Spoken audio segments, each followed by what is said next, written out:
nahmaduhu wa nasta'dihi wa nastaghfiruh wa na'udzu billahi min shururi anfusina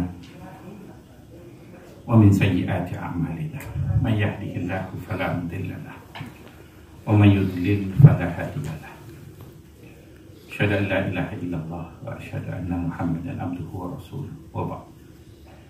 Tuan-tuan, puan-puan, sahabat-sahabat sekalian, nampaknya pihak surau suruh habiskan juga, kita sambung adalah yang itu. Dan bicara kita dalam Isra' Mi'raj pada bicara lepas, saya sebut bahawa peristiwa itu adalah peristiwa yang penuh dengan simbolik. Maka dalam perjalanan Isra' Mi'raj itu terdapat banyak petunjuk-petunjuk ataupun petanda yang sepatutnya seorang Muslim mengambil tahu tentang petanda-tanda tersebut dalam perjalanan mereka menuju pada Allah. Kalau ingat kembali apa yang saya sebut dalam bicara lepas, saya sudah sebut 3 daripadanya. Pertama, perjalanan menuju pada Allah haruslah berlaku secara horizontal dan vertikal. Maksud horizontal itu kita menuju kepada Allah secara perlahan-perlahan. Jangan gelojoh, jangan suka skip dan sebagainya. Yang kedua, kita naik berjumpa Allah adalah naik secara vertikal tetapi bukan menegak. Ianya naik seperti naik tangga. Sebab orang Arab apabila dia menggambarkan seseorang itu naik ke atas, dia ada 2 perkataan. Kalau naik secara menegak, orang Arab sebut su'ud.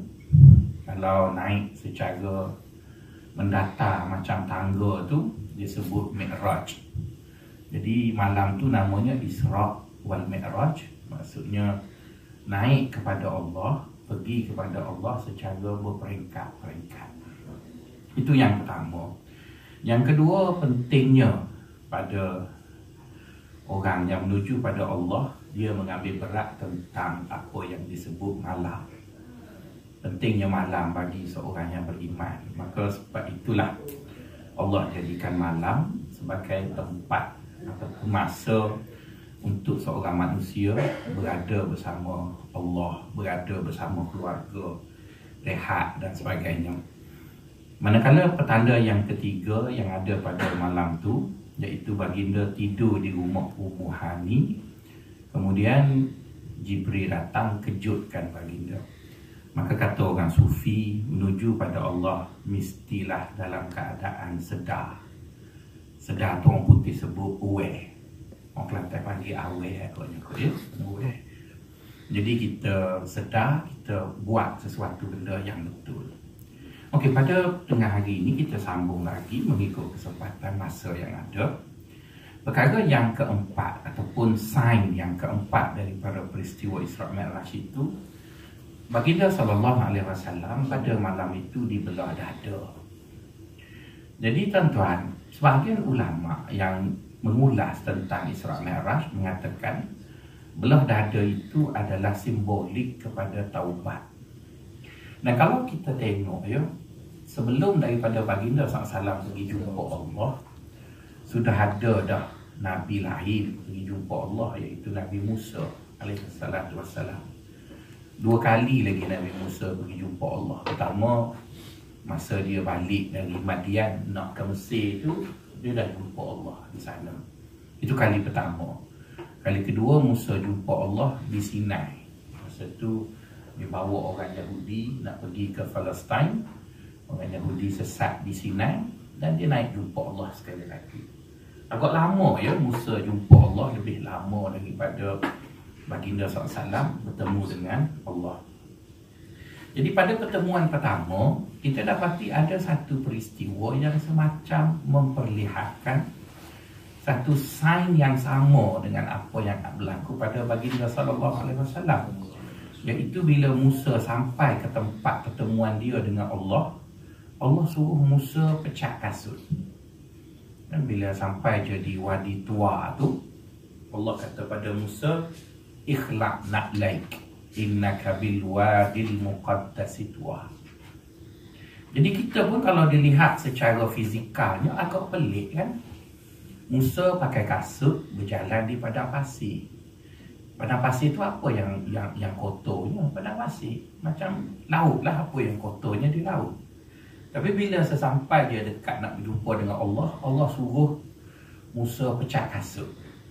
Jadi bila Musa buka kasut dia, Musa pun pijak atas pasir. Jadi bermaksud, mesti ada makna simbolik. Buka kasut, pijak pun atas pasir. Pakai kasut pun pijak atas pasir. Jadi apa-apa makna tu. Maka samalah juga dengan baginda. Kan baginda masa umur 6 tahun, dia sudah dibelah dada. Dan masa sebelum Isra' Mi'raj tu, apa yang dibuat oleh Jibril kepada baginda, benda yang sama dibuat oleh Jibril pada baginda umur 6 tahun. Takkan kita nak kata hati Nabi tu macam air filter kita sebih kereta. Kan lama guna, dia dah berabuk ke apa benda, kita tukarlah. Takkan Nabi tu ada dosa kan? Kita semua percaya dalam akidah kita bahawa Nabi tu maksum. Jadi ulama mengatakan bahawa melihat kepada apa yang berlaku kepada Musa dan apa yang berlaku kepada baginda, maka belah dada itu membawa makna taubat. Yang bagi kita umat Muhammad ni, belah dada itu maksudnya taubat. Jadi bila bercakap tentang taubat ini kan tuan-tuan, kita dapati Allah sebut mengenai taubat ni ada beberapa kenyataan Allah. Kenyataan Allah sebut watubu ilallahi jami'an ayyuhal mu'minuna la'allakum tuflihun. Kata Allah, bertaubatlah semua kamu wahai orang yang beriman, maka kamu akan berjaya. Seolah-olah Allah ingin beritahu pada kita bahawa taubat itu prasyarat asas untuk kamu berjaya. Jadi kalau kamu tak taubat, kamu tak akan berjaya. Dalam ayat yang lain, waman lam yatub faulaika humuz zalimun. Siapa yang tak taubat, mereka itu dianggap berdosa. Jadi tuan-tuan, bercakap tentang taubat ini, dia adalah satu persoalan yang besar ya, yang menjadi asas teras dalam agama. Sebelum kita nak pergi jumpa Allah, kita kena suci. Disebut dalam surah Al-Hajj, yauma la yanfa'u malun wala banun illa man atallaha biqalbin salim. Jadi Allah kata, orang yang nak datang jumpa aku ni, hati dia mesti bersih dan sehat. Allah tak sebut bersih saja ya, dia sebut salim. Salim ni maksudnya sempurna, bersih, sehat. Tuan-tuan, dulu kan sebelum saya berusia lah sikit, saya selalu doa nak umur panjang. Samalah tuan-tuan pun lebih kurang macam tu lah. Tapi bila dah tua sikit kan, saya dah tukar dah doa, tak nak umur panjang. Dan tak tahu tak kenapa saya tak nak umur panjang. Ada 5 sebab saya tak nak umur panjang. Pertama sekali, kalau kita basuh berok anak kita, tahi dia tak busuk sangat. Sebab dia makan benda yang sikit-sikit je. Lepas tu metabolisme dia tu kuat, dia cernakan najis tu dan keluarnya tak bau sangat. Tapi basuh tahi orang tua, tuan-tuan. Jadi saya takut, saya tua tak mati, anak saya nak basuh tak tahi saya. Saya takut sangat yang tu. Anak saya nak basuh tak? Jadi baiklah kita mati sebelum kita nyayuk. Betul kan? Sebelum kita tak boleh basuh sendiri tu, baik kita basuh sendiri. Jadi begitu jugalah dengan kotoran. Kotoran ni banyak jenis. Jadi sebab itu Allah kata, kalau kau nak datang ke aku, kau kena datang dalam hati yang sehat dan juga suci. Sebab sehat ni tuan-tuan, dia menjadikan segala deria kita berfungsi dengan baik. Okeylah tuan-tuan tengok tubuh saya. Tuan-tuan rasa tubuh saya ni BMI dia cantik ke tak? Tuan-tuan tengok pun senyum dah, betul kan? Maksudnya saya pakai baju lebarnya double XL, tapi panjangnya S. Tak cantik lah, tak boleh masuk TV, betul kan? Tak comel, sebab TV orang nak orang comel je. Lepas tu tuan-tuan tak masuk, sebab tak comel suka saya, betul kan? Orang lain yang masuk. Jadi nak sebutnya sakit ni dia tak baik. Saya ingat masa saya umur 30-an dulu, saya punya sensor tu kuat sangat. Sensor tangan tak kebas lagi. Tersentuh rambut isteri pun ada gitu. Sekarang bila tangan dah kebas-kebas ni kan, sentuh organ tertentu pun tak ada apa. Kan dia kolesterol tinggi. Yalah, tengok tubuh lah kan. Jadi bermaksud tak sihat lah tu. Tak lama kena lah tu stroke tu. Jadi saya kena jaga lagi. Jadi maksudnya sakit ni kan tak baik tuan-tuan. Dia kena sihat. Maka sebab itu Allah kata, engkau nak datang pada aku, engkau kena salim. Salim tu maksudnya sehat dan bersih. Dah lah sehat, bersih pula. Jadi orang tasawuf kata, macam mana nak pergi jumpa Allah sehat dan bersih? Mesti selesai kan benda. Sebab kalau tak bersih, tak boleh nak begitulah. Jadi oleh kerana itu tuan-tuan, bila sebut pasal taubat, panjang. Kalau saya urai hari ni pasal taubat sekat tu je lah. Hari ni kita pasal taubat. Taubat ini tuan-tuan ada 5 benda saya akan bercakap kalau tuan-tuan suruh bercakap pasal taubat. Pertama sekali kita akan bercakap tentang nama dosa tu dulu. Dosa tu dia ada banyak nama. Pertama dosa tu paling kurang dosa tu ada 5 nama. Satu dia panggil zambun. Yang satu lagi dia sebut ismun. Yang satu lagi dia sebut sayyi'atun. Yang satu lagi dia sebut fahisyatun. Yang satu lagi dia sebut lupa dah saya. Jadi setiap nama tu tuan-tuan, dia menggambarkan kepada makna benda tadi. Misalnya kalau tuan-tuan tak percaya, tuan-tuan ada telefon tuan-tuan tu, tuan-tuan pergi kat pakcik Google, tuan-tuan tulis Faisal, nama saya kan. Lepas tu tuan-tuan pergi kat apa panggil picture. Cuba tuan-tuan tengok, orang Faisal ni muka lebih kurang saya kan. Pak segi macam SpongeBob begini. Saya jauh, lebih kurang, tak jauh. Kalau tuan-tuan tulis Faizal je, lain satu muka. Sedangkan yang bezanya Z je. Saya S, satu lagi Z. Cuba tengok Faizal Tahir. Betul kan? Kan lain, tinggi gitu. Sebab dia Faizal, bukan Faisal. Cuba tulis Faizal. Muka lebih kurang. Jadi nak tunjuk pada kita, nama bagi satu benda, dia menggambarkan kepada makna benda tu. Makna benda tu. Kenapa Allah Ta'ala sebut dosa antara namanya ialah zambun? Zambun ni tuan-tuan dalam bahasa Arab, makna zambun ialah ekor. Ekor. Jadi apa makna ekor? Cuba tengok pada lembu. Lembu tu kan dia ada ekor. Apabila dia berok, dia pun kibah ekor dia kan. Maka najis dia tetap balik habis pada tubuh dia. Jadi nak beritahu dosa ni tuan-tuan, dia ada ekor. Kata Ibnu Qayyim Al-Jauziyah, dia ada 100 impak negatif pada orang yang buat dosa. Dia ada 100 impak negatif. Jadi kalau kita buat dosa banyak, kita akan habis usia kita untuk menyelesaikan impak negatif tu je. Kita dah habis gitu. Maka sebab tu kadang-kadang kita tengok orang banyak buat dosa, dia aktif. Tapi masalah manja. Dia banyak buat dosa, kita tengok dia rajin kerja, tapi tak cukup duit tau. Kita yang tak buat dosa ni, tak adalah rajin sangat, tapi happy, manja. Tengah hari tidur. Betul kan? Dia tak ada masalah pun. Tapi orang yang buat dosa ni, duit tak cukup, naik pangkat tak. Sebab dia kena selesaikan impak. Saya tak ingatlah nak sebut 100 tu. Tapi paling kurang saya boleh sebut beberapa yang saya ingat. Pertama sekali, kenapa kita kena takut buat dosa? Sebab dosa itu akan menyebabkan nikmat yang sedia ada pada kita ni akan hilang. Tuan-tuan, saya mari Kuala Lumpur dah 18 tahun, 18-20 tahun. Nak berada pada situasi yang saya ada sekarang letih tuan-tuan. Nak boleh dapat loan rumah, dapat isteri yang baik, yang taat kat saya, comel pula anak-anak, dapat reputasi dekan-dekan fakulti saya, duduk di universiti orang. Bukan senang nak dapat. Tapi mudah je saya nak hilangkan benda tu. Saya buat skandal sikit, Betul kan? Habis lah. Jadi tuan-tuan ingat, bodohlah saya pergi buat dosa tu.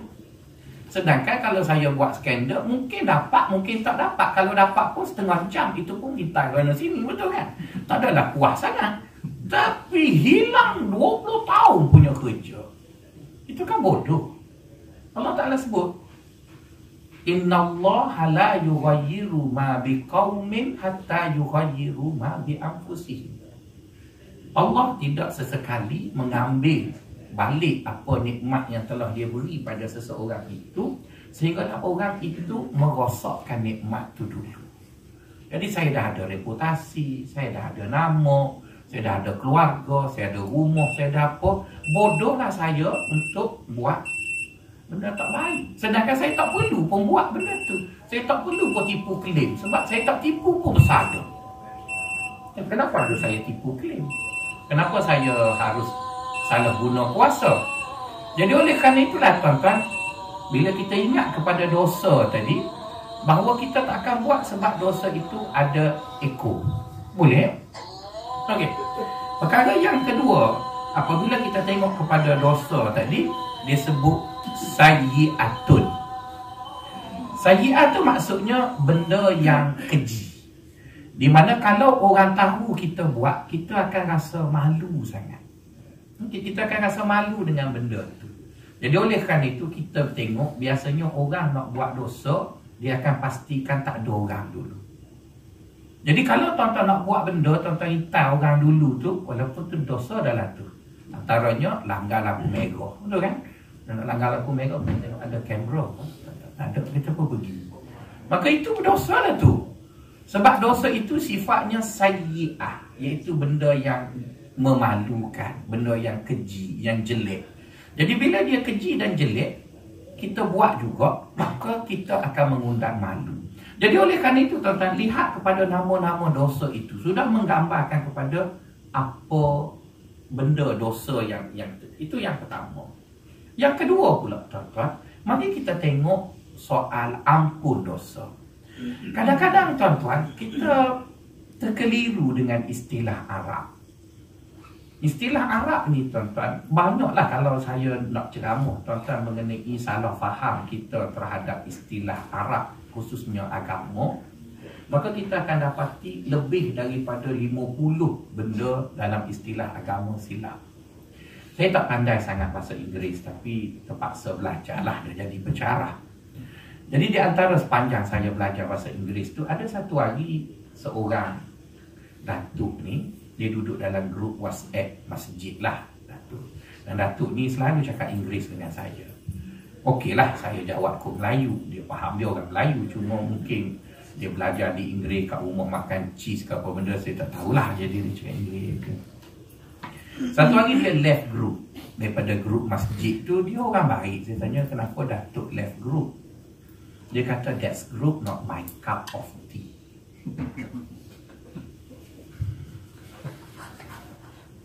Dia kata, that's group not my cup of tea. Saya tak faham, tapi saya nak tanya nampak bodoh. Dia saya pun buat faham je lah. Aku tanya, apa keluar grup, tiba-tiba kau nak cerita bukan cawan teh aku. Dia je. Aku 2 minggu saya balik duduk menenung, not my cup of tea.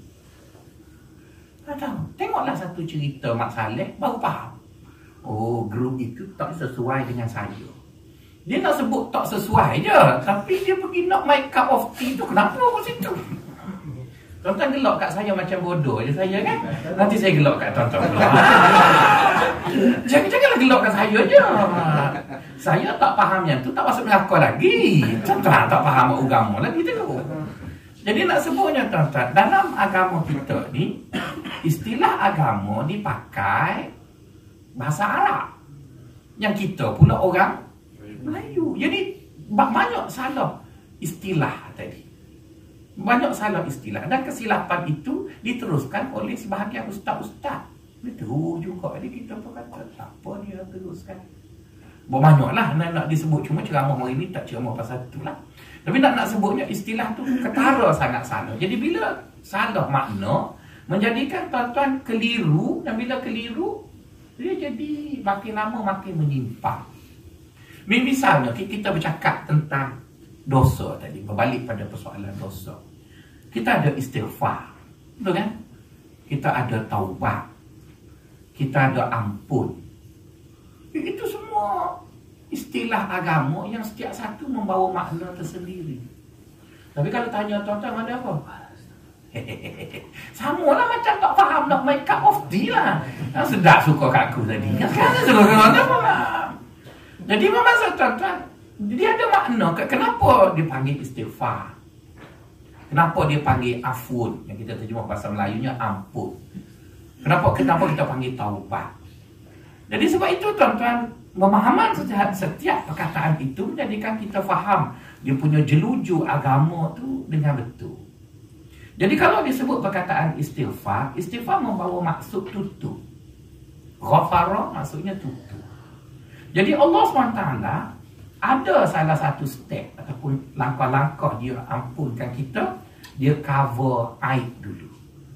Jadi bila kita istighfar, dia hanya tutup aib dosa. Tapi dosa tu tak selesai lagi.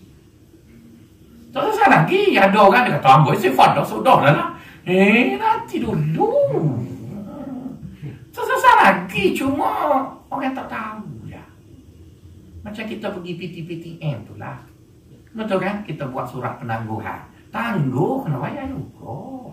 Lepas tu kita duduk sokong lah Pakatan Harapan sebab dia kata nak hapus PTPTN. Tak tahu lagi dia menang atau tidak. Dia tak menang lagi, kena bayar lah dulu.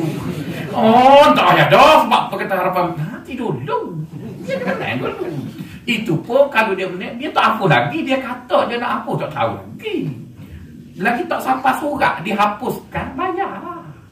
Ini bunyi dengar ceramah tu, tak payah tu. Itu yang kena denda tu. Jadi samalah juga tuan-tuan, bila Allah kita sebut istighfar, istighfar bermaksud Allah cover dosa-dosa kita. Jadi orang tak tahulah kita tak berdosa, betul kan? Okeylah, satu step selesai. Sebahagian daripada penghapusan dosa. Bila Allah SWT dah cover dosa kita, dia tutup sana, tutup sini, kita punya dark side, betul kan? Saya ni dark skin and dark side, betul kan? Ni dark side semua ada. Jadi dark side kita tu dia cover. Kita pun diterima sebagai orang baik. Tapi hakikatnya kita tak baik pun. Orang tak tahu yang kita jahat. Jadi orang pun kata kita baiklah. Jadi setelah mana kita istighfar, kita diminta pergi kepada step kedua.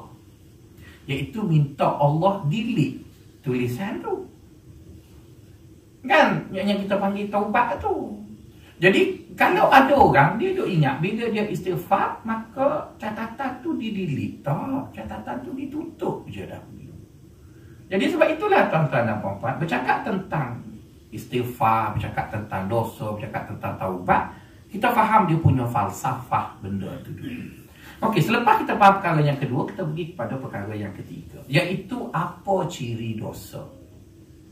Mungkin tuan-tuan akan tanya saya, apa signifikannya dosa itu perlu dicirikan? Kenapa tidak disenaraikan aja? Dan beberapa ulama cuba menyenaraikan dosa, dan sebahagian daripada buku mereka itu sudah tidak relevan. Bukan tidak relevan kepada penyenaraian itu, tetapi tidak relevan pada pencontohan. Dosa tu masih kekal seperti yang dinyatakan oleh Baginda sama ada Allah dan juga Rasul. Tetapi dari segi pencontohannya sudah tidak relevan. Bukan dosa tidak relevan. Misalnya, saya bagi beberapa contoh. Ada buku yang ditulis oleh ulama, antaranya dia tulis buku 80 dosa besar. Selalu diguna pakai dalam pengajian lepas maghrib, kuliah maghrib dan sebagainya. Ya, penyenaraian 80 dosa besar itu betul. Memang dosa. Tapi beberapa dosa dari 80 dosa itu sudah perlu disemak balik dari segi pencontohan, bukan dari segi penyenaraian. Contoh saya bagi, kenapa saya kata kena semak. Baginda SAW bercakap tentang mengumpat, misalnya. Baginda pun sebutlah hadis Nabi. Man yadmanuli ma baina fakkaihi wa ma baina fakhzaihi admanu lahul jannah. Siapa yang boleh menjamin ataupun menjaga anggota di antara dua gerahang ni, maksudnya mulut lah. Siapa boleh jaga mulutnya dan siapa boleh jaga anggota yang ada di celah kangkangnya, itu kemaluannya, maka aku jamin dia syurga. Jadi tuan-tuan, ada orang dia jaga kemaluan dia, dia jaga mulut, tapi dia mengumpat menggunakan jari. Dia tak mengumpat dengan mulut dah. Sekarang mana ada orang mengumpat dengan mulut, betul kan? Sebab duduk dekat pun orang kata cakap. Tuan-tuan kata kita cakap dengan isteri kita di tingkat atas, kita WhatsApp, betul kan? Tak panggil dah. Sebab jaga mulut, betul kan? Jadi kalau orang tu mengumpat dengan jari, dia kata saya jaga mulut saya. Mulut saya bau wangi je. Tapi jari tu jahat. Jadi jari tak ada disebut man yadmanu lahu masabi'ahu fadhanu lahul jannah. Siapa jaga jari dia, maka aku jaga. Sebab zaman Nabi tak ada WhatsApp, Instagram, mana ada telefon Android.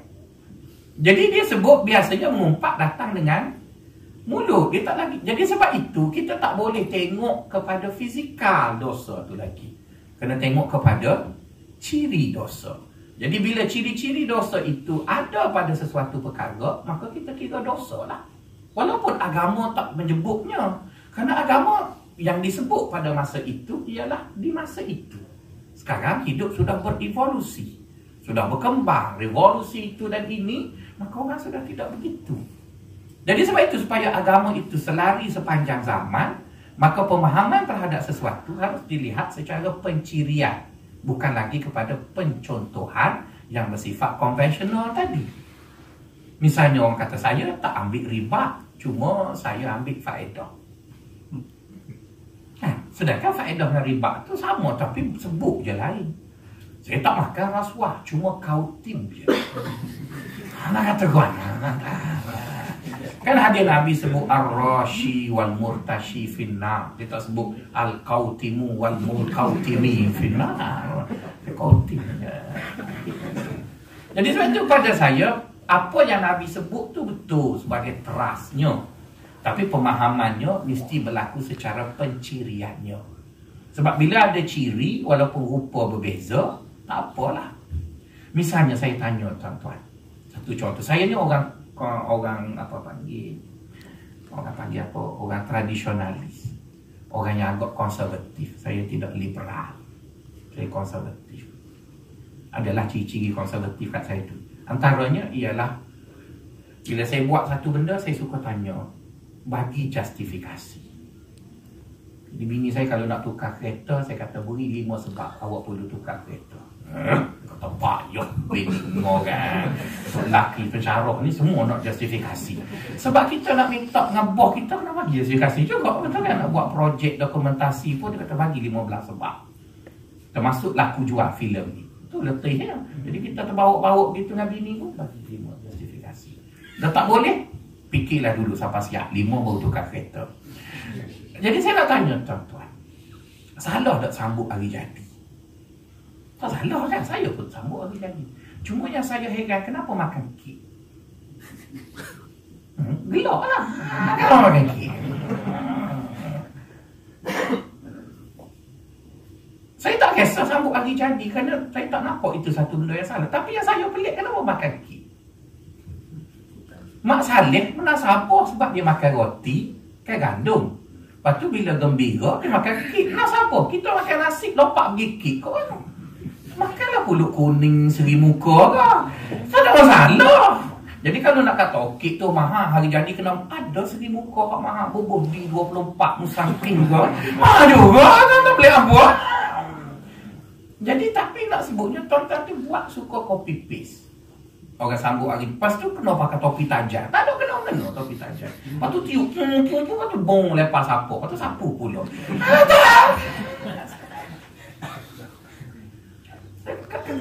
Jadi kan kalau kita kata koluk tak boleh sambut, siapa kata sambut hari jadi tak boleh sambut?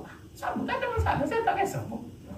Tapi bila ustaz sambut hari jadi, saya konservatif lah. Saya makan segi muka, baca doa, tak ada liling. Nasi muka, baca doa. Lepas tu nyanyi pokok Melayu. Tahu kan? Ini Inggeris lagu. Happy birthday. Apa jadi Inggeris? Kita orang Melayu, Banjar, Jawa lagi. Nyanyi ikut Jawa pun. Jadi bermaksud tuan-tuan, kadang-kadang kita buat benda dalam hidup ni kita tak faham. Maka buat. Lepas Atau orang tanya kenapa buat? Entah. Tu yang orang kata saya panggil tak khabar mana. Jangan tuan-tuan, kita kau orang boleh berfikir, kita boleh buat pertimbangan. Kenapa harus ikut orang? Kenapa harus ikut orang? Buatlah benda baik, buatlah, tak ada masalah pun. Jadi begitu jugalah apabila sampai kepada dosa, untuk menggambarkan kita nak taubat, kita kena faham dosa itu pada cirinya, bukan pada rupanya. Kerana rupa sudah berubah. Rupa sudah berubah. Tuan-tuan kerja di sebuah syarikat ataupun institusi, institusi media. Mesti banyak benda penafsiran agama harus dilihat kembali. Tak boleh tengok macam kami yang duduk di universiti, di akademi pengajian Islam. Saya duduk dekat masyarakat yang lain. Tuan-tuan duduk dekat yang lain. Macam mana tuan-tuan nak kerja kalau semuanya diikut penterjemahan saya? Saya duduk dengan ustazah, tuan-tuan duduk macam-macam lah kan. Jadi macam mana nak kerja? Takkan nak duduk kan cuma ada kerja, kena kerja juga. Jadi sebab itu dosa itu perlu dicirikan, bukan di copy paste, dibuat template. Gini dosa. Jadi apabila dianalisis, didapati bahawa dosa itu ada 3 komponen. Apabila salah satu ataupun ketiga-tiga komponen itu wujud dalam satu-satu perbuatan, maka kita panggil dia dosa lah.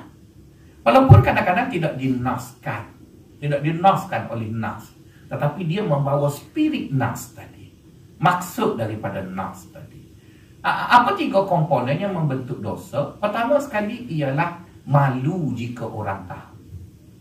Maksudnya apa-apa perbuatan yang kita buat, kita rasa kalau orang tahu, kita malu. Maka itu adalah satu ciri dosa. Tapi tak semesti dosa lagi. Sebab dosa itu bila bergabung 3 tu lah. 1 tu belum dosa lagi lah. Kita buat sesuatu dan jika orang tahu malu, dia dah dekat-dekat nak jadi dosa. Tapi belum dosa lagi lah. Ciri yang kedua ialah apabila melanggar sesuatu hak ataupun peraturan. Jadi apabila kita melanggar hak seseorang, kita mengumpat, kita melanggar hak seseorang, kita memfitnah, kita melanggar hak seseorang, kita buat berita palsu, kita melanggar hak seseorang, maka di sana ada dosa lah. Ataupun kita melanggar peraturan, sama ada peraturan itu dibuat oleh majikan ke, ataupun peraturan itu dibuat oleh agama ke. Bila adanya elemen pelanggaran, maka di sana dosa lah. Dan yang ketiga ada damage, ada rosak, ada impak buruk daripada perbuatan tadi. Jadi bila 3 perkara itu berlaku pada satu-satu perbuatan, maka itu dikira dosa. Jadi kalau tanya saya tak perlu hafal 80 jenis dosa tu. Yang saya hanya perlu tahu ada 3 tadi. Jika 3 tadi, contohnya kita pergi masjid, kasut kita cantik, betul kan? Kita tengok orang lain susun cantik belakang, tapi semuanya dah sampai ke tepi longkang. Kita pun tengok kiri kanan tak ada, kita pun sorok masuk kasut kita, kok ujung sana masuk longkang, betul kan? Tak ada hadis cerita man wada'a hiza'ahu fasaqata hiza'a ghairihi fi longkangi fahuwa finnar. Mana ada hadis gitu? Siapa bubuh kasut dia, kasut orang masuk loket, maka dia dosa. Tak ada. Tapi dalam apa yang kita buat tu, kenapa sebelum kita buat kita tengok orang dulu? Maksudnya kita malulah kalau orang tahu, betul kan? Lepas tu bila kita letak kasut kita tu, ada hak orang lain berlaku kerosakan, ada dosa lah. Tak perlulah buka kitab 80 dosa-dosa, ada tak? Oh tak ada, alhamdulillah. Jadi sebab itu dosa itu dicirikan, bukan dipotretkan. Potretnya sudah berubah. Kita langgar, misalnya kita tengok tempat parking yang ada standard Malaysia ni, dia parking saiz kereta Proton. Kita pula pakai kereta Continental. Jadi kadang-kadang nak tubik langgar side mirror orang. Lepas tu kita buat tak nampak. Jadi kita tengok dalam hadis Nabi tak ada sebut man saddama side mirror kan. Jadi sekarang kita letak kat kepala kita ciri je. Pertama, ada benda itu kalau orang tahu kita malu. Yang kedua, kita ada melanggar hak-hak orang ataupun hak melanggar peraturan. Yang ketiga, ada damage. Ada damage je, maka dia adalah dosa. Itu perkara ketiga. Jadi tuan-tuan, perkara keempat kita mesti selesaikan ketiga-tiga tu. Bila kita kata kita nak taubat, kita kena selesaikan tiga-tiga tu lah. Jadi kalau tiga-tiga tadi tidak diselesaikan, maka taubat itu belum sempurna. Belum sempurna. Jadi mari kita selesaikan yang pertama dan kedua dulu, iaitu aib, iaitu kalau orang tahu malu, dan yang kedua pelanggaran hak tadi, iaitu catatan dosa. Jadi menyelesaikan catatan dosa dan juga rasa malu tadi, aib tadi, dia diselesaikan dengan taubat pasif. Taubat pasif. Apa makna taubat pasif? Taubat pasif itu diukur dengan 3 indikasi ataupun 3 elemen. Jika ada pada seseorang itu, maka orang itu telah melepasi satu step taubat, iaitu taubat pasif. Taubat pasif itu ada 3 tadi sebut. Pertama sekali ialah menyesal. Kita menyesal pada atas kita buat. Lepas tu kita tanya balik, apa makna menyesal? Menyesal itu diukur dengan 2 perkara. Pertama, menyesal ialah rasa bersalah di atas kesalahan. Satu. Yang kedua, rasa rugi di atas terlepasnya peluang. Jadi jika wujudnya rasa bersalah di atas apa yang kita buat, dan kita pula rasa rugi kenapa kita tinggalkan benda yang disuruh tu, maka itu dipanggil menyesal. Jadi selagi kita tidak menyesal, walaupun kita sebut kita menyesal, itu tak kira, dia kira rasa. Hati ni rasa sungguh menyesal. Rasa sungguh menyesal. Sebut tak kira, tuan-tuan. Dia kira begitu. Itu satu. Bila kita dah ada rasa dalam hati bahawa kita menyesal, kita pergi pada perkara yang kedua, iaitu kita mesti mengaku. Kena mengaku. Kalau kita berdosa dengan Allah, kena mengakulah dengan Allah. Ya Allah, aku tak sembahyang, aku tak puasa, aku tak itu, aku tak ini. Kena mengakulah. Kalau buat dosa dengan bini, kena mengakulah. Ayah, abang minta maaf. Dalam setahun 2 kebelakangan ini, abang balik lewat sebab entahlah, silap. Kenapa Allah?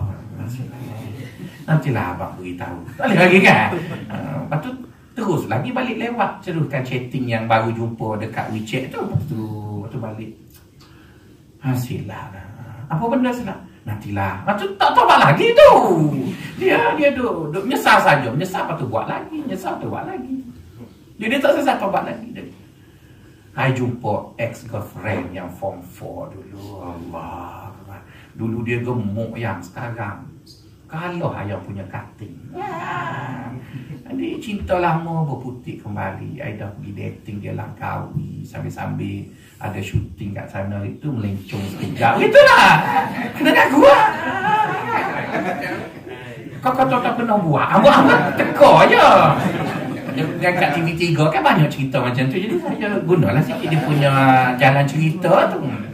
Jadi maksudnya kena mengakulah yang pertama. Jadi pertama menyesal. Yang kedua mengaku. Jadi tak boleh kita tunggu hari raya kosong-kosong. Gabriel kosong-kosong. Mana boleh gitu, tuan-tuan. Mengakulah. Jadi sebab itu, tuan-tuan, bila kita tahu beratnya taubat tu, kita tak buat dosa sengaja tu. Kalau tak sengaja tu nak buat macam mana? Nak buat apa? Saya tak tahulah, tuan-tuan. Saya orang Melayu juga. Tapi bila sampai pagi raya, isteri nak minta maaf dengan saya tak tergamak nak duduk atas kursi. Sebab saya rasa saya banyak dosa lagi dari dia. Saya kira beginilah, kita sama-sama duduk bawah. Ayah minta maaf, abang pun minta maaf juga. Apa benda abang minta? Adalah banyak. Kadang-kadang ada orang lelaki tak sedar diri. Itulah kau, banyaknya dosa. Dia tak kira dia tu. Yang dia tu penuh storage dia punya picture, minta gambar dengan perempuan. Lepas tu bubuh nama folder lain, folder bil-bil. Padahal dalam tu tuan-tuan gelap tu biasa buat kot. Jadi nak sebutnya, tuan-tuan, bila kita minta maaf, pertama sekali menyesal. Yang kedua mesti mengaku. Dan yang ketiga, kita mesti bertekad tak nak buat lagi. Tuan-tuan, orang sufi kata, bagaimana kita nak tahu kita ni dah tak nak buat? Ada 3 indikator juga. Betulkah kita ni menyesal, mengaku dan kita memang tak nak buat dah? Betul ke? Maka ada 3 indikator. Kalau 3 ni tuan-tuan tak buat, maka tuan-tuan tipu je kata tak nak buat lagi. Kalau betul tak nak buat, kena buat 3 benda. Pertama sekali, kena padamkan semua connection dekat atau jauh berkait dengan dosa silap. Kalau kita pernah terlanjur dengan perempuan, sekali kita taubat, delete semua nama. Tak kira lah dalam Google phone number ke, dalam telefon, tak boleh. Delete belakang dah, tapi Mila ni simpan lagi. Dia jadi lagi, tuan-tuan. Mungkin 5 tahun dah berhenti, lepas tu dia jadi lagi. Nanti lepas 5 tahun tu kita dah hilang, dia punya panas taubat tu dah hilang dah. Kita pun cari, try call Mila masa Zuhur. You tak tukar nombor lagi. Jadi pula tuan-tuan. Jadi kena delete semua gambar apa. Kalau kita ada benda tu lah. Kalau kita berkait dengan songlak duit syarikat, kita dah tak boleh akses apa-apa yang berkait dengan duit. Kalau kita pergi akses lagi, dia akan datang. Sebab dosa tu dia macam virus denggi. Walaupun sembuh macam mana pun, dia masih ada kat tubuh kita. Bila ada benda-benda yang baru datang, dia akan mengembang. Saya bagi satu contoh ya. Okeylah. Tuan-tuan jangan tanya saya masjid mana. Saya bagi contoh. Tapi contoh tu betul-betul berlaku. Berlakunya perkara ini berlaku pada tahun 2007. 2007 ada satu masjid. Masjid ni di Kuala Lumpur. Orang Selangor baiklah ni cerita di Kuala Lumpur. Kalau saya ceramah Kuala Lumpur, saya kata orang Selangor gitu lah. Tapi masjid ni betul di Kuala Lumpur. Tak jauh mana seberang jalan tuan-tuan. Ya, Kuala Lumpurnya. Jadi, pada tahun 2007, masa tu, RM50 tu masih ada nilai lagi lah. Dia 2010 tu RM50 dah mula kurang sampai sekarang. Jadi ustaz yang mengajar di masjid ni sekitar tahun 2007 biasanya dia diberi RM70. Okeylah, saya pun dapat RM70. Jadi kita pun tahulah, dan ustaz ni bila balik daripada ceramah, kita tak tengok pun apa surat tu orang bagilah. Lepas tu kita tengok dah bila-bilanya kita nak. Jadi saya tahulah dalam masjid tu RM70, iaitu RM50 sekeping, RM20 10-10. Masuk 2008 berlaku krisis minyak mahal. Minyak mahal dah naik 2008, 2009. Maka AJK Masjid buat keputusan, ustaz-ustaz yang tak tahulah apa kriteria naik ke 100.5. Jadi saya tak tahu yang sapu surat tu dah berubah daripada 70 ke 100.5, saya tak tahu. Dan kita pun tak ambil tahu. Jadi satu hari bendahari masjid yang bagi duit tu dia tak datang masjid. Imam yang bagi kat saya. Jadi saya seperti biasa tak tengok sapu surat. Keluar masjid tu ada mu'alaf brutal sikit. Mu'alaf Cina tu. Dia kata, ustaz, bagi kat saya sikit duit, ustaz. Saya kata, saya tak bawa wallet. Tu sapu surat ada tu. Saya pun, betul juga ya. Saya tak terfikir yang tu. Masjid kan kita tak bawa wallet tu. Jadi saya tak bawa. Tu sapu surat ada. Betul juga. Jadi saya duk ingat RM70 lah kan. Sebab 50, saya kata okey lah, bagi kau RM10. Saya buka sapu surat, ada 100 tengok. Saya kata ni bukan duit saya ni, tu imam silap bagi ni. Kata tunggu sekejap, saya pergi pejabat masjid. Saya pergi pejabat masjid, saya tanya imam, kenapa bagi banyak sangat ni? Biasa kan 70. Dia kata tak, kita kan dah setahun dah buat putusan, ustaz dapat 100 tengok. Oh ya ke? Setahun dah. Dia kata setahun ni saya dapat 70 je. Siapa yang hebat bendahari tu?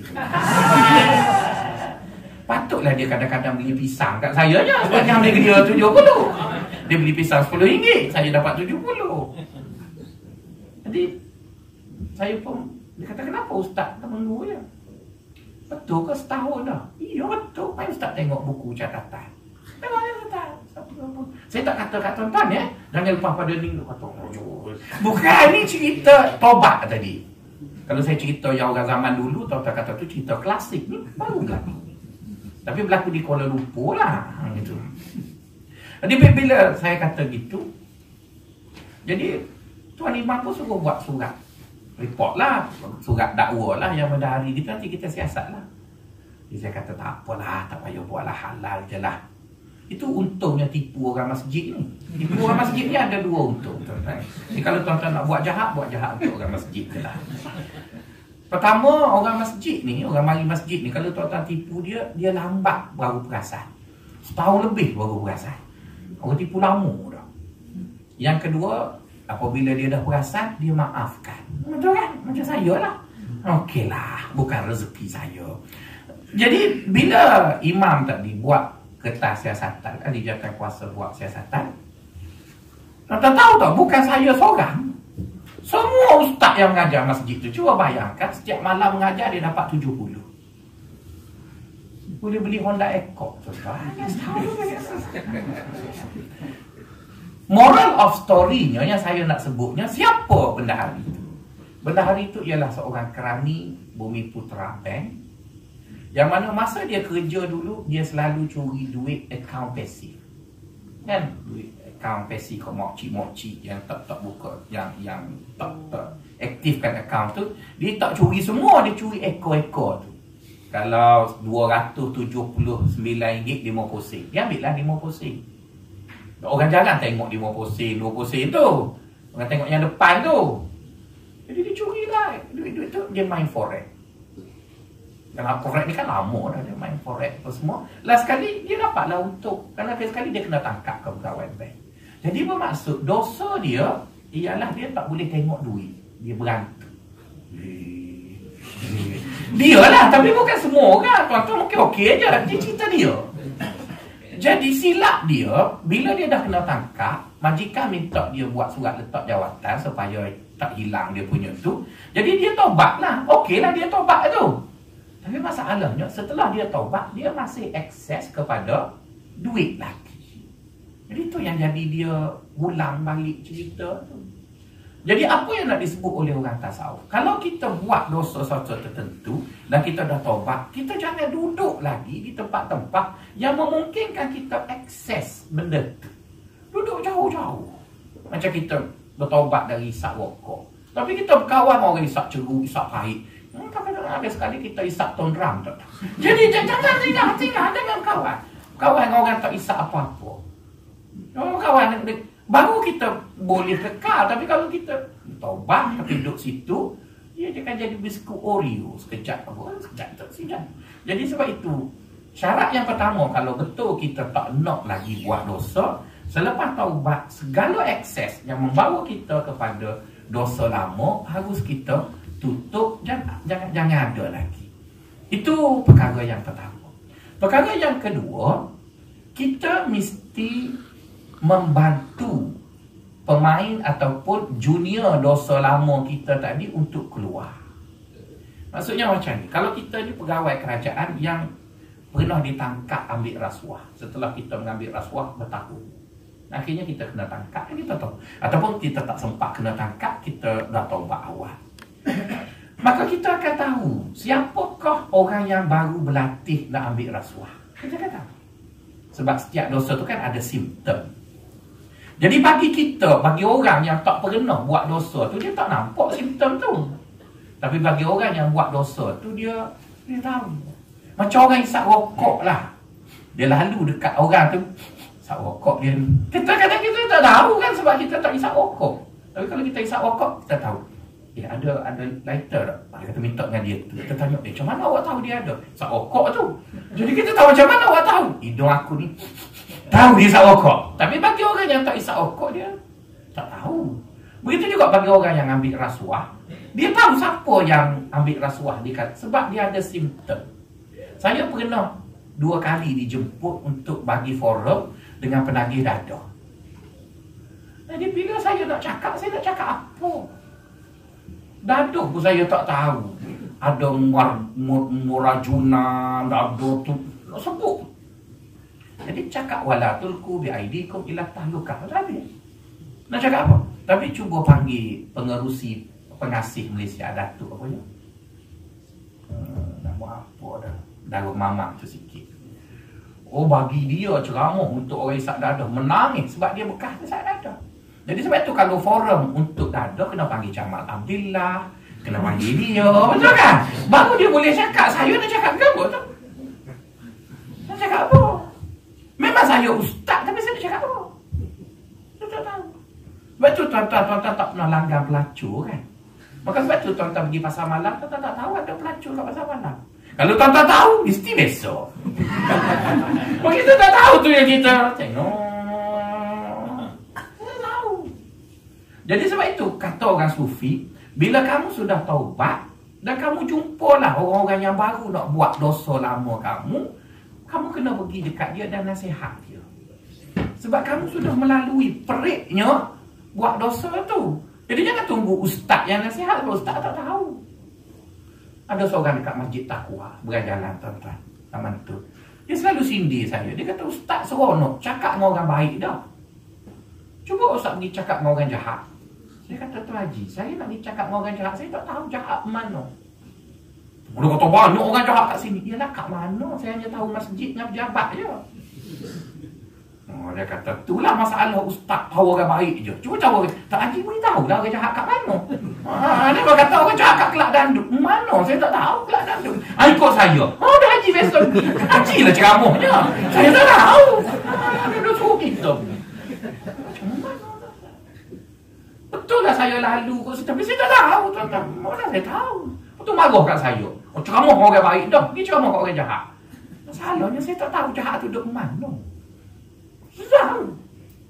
Jadi bila dia kata begitu, dia kata, mari kalau gitu, mari ustaz kita pergi ceramah kat orang jahat. Mana Ji? Kelak Dandut dekat Bukit Bintang. Takut-takut meletup kelak tu, tebik-tebik headline TV3, seorang ustaz mati di atas riba. Mana Ji? Dia kata, ni masalah ustaz ni, play safe. Sudah menang dia kata kita. Ginilah Ji, ambo tulis nota, ambo buat rakaman MP3, Haji apa elok-elok, Haji pergi ceramah sana. Sebab Haji biasa pergi kan? Pergi. Jadi bermaksud tuan-tuan, orang yang tak pernah buat, dia tak tahu. Orang yang biasa buat, dia tahu lah. Sini. Jadi sebab itu, kalau kita betul-betul taubat, kita dah janji kita tak akan buat lagi dosa tu. Pertama, kita tak ada lagi akses kepada dosa silap. Yang kedua, bila kita tengok ada orang yang mula-mula nak berdikit-dikit dengan dosa lama yang kita buat, kita pergilah nasihatkan dia. Dek, tak payahlah dek buat. Angka dulu pernah buat benda ni, teruk sangat nak keluar. Dia akan lebih faham kerana sama-sama berada dalam dosa yang sama. Tapi bagi orang yang tak biasa, dia nak cerita apa? Tak tahu tuan-tuan. Itu nombor 2. Kalau betul kita tadi dah tak nak kembali kepada dosa silap. Perkara yang ketiga, kita mesti berbaik sangka dengan orang yang kelihatan semacam buat dosa lama. Sebab kadang-kadang ada orang tu dia tidaklah buat dosa tu, cuma situasi tertentu memperlihatkan dia semacam berdosa. Semacam berdosa. Okey, satu hari dulu saya pakai kereta kecil lah, sebab tubuh saya pun kecil lagi. Masa tu saya pakai Kenari. Okeylah, kecil. Gaji pun kecil, jadi pakai Kenari kecil. Lepas tu bila dah naik pangkat, gaji pun besar, saya pun belilah kereta besar sikit. Nissan Selfie, kira besar lah. Jadi masa tu saya baru beli kereta, jadi sebelum naik, nak kereta dulu. Orang panggil menyedut, bau-bau getok dan plastiknya ada dalam aroma. Kan baru beli, kan mahal. Jadi mestilah sejuk dulu kan, kau baru beli. Jadi pergi kerja pun lambatlah sikit. Jadi bila saya pergi, dekat jalan rumah saya tu ada seorang India, suami dia simbah asid.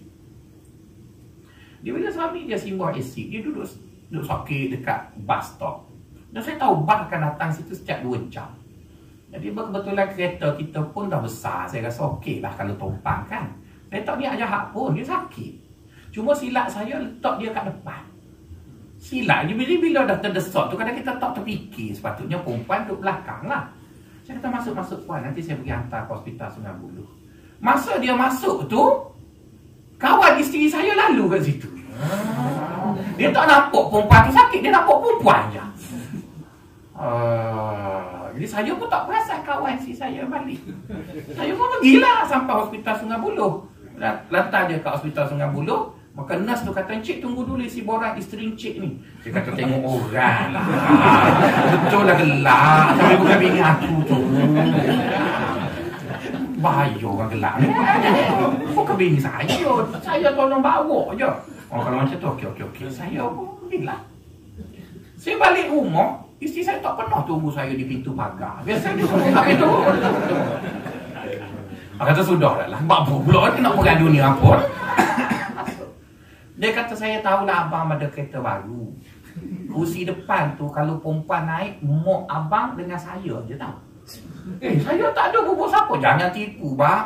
Orang sakit tu, dia dah sakit tak sakit pun tak boleh duduk kursi depan. Mesti duduk belakang. Yelah. Ya kan? Maksudnya kita tak buat dosa pun, tapi kelihatan semacam situasinya berbeza. Maka sebab itu kita kena baik sangka. Jangan sikit nampak kelibat sikit. Dosa tu. Habis kita buat dulu, muncul Allah tutup aib kita. Dan kita dah sibuk dia cerita aib orang tu, macam kau baik sangat. Dulu kan kita buat dosa juga. Kita juga buat dosa yang kita nampak tu. Jadi mungkin orang tu berada dalam situasi tertentu. Pergilah nasihat dia. Dia kadang-kadang orang kita tu macam tu lah. Bila dia dah taubat, dia rasa dia malaikat Jibril macam tak ada dosa silam. Habis orang salah dia, wah. Dia terlupa ada YouTube, ada Facebook, orang buat keluar balik gambar lama. 2 kali 5 je tuan-tuan. Jadi sebab itu kata orang sufi, bila kau betul-betul berjanji tak nak buat, maka tadilah benda tadi. Jadi itu baru taubat pasif, belum lagi taubat aktif. Tapi saya kena jaga aksen. Saya berhenti dulu, kita jumpa kesempatan lagi. Panjang lagi lah. Assalamualaikum warahmatullahi wabarakatuh.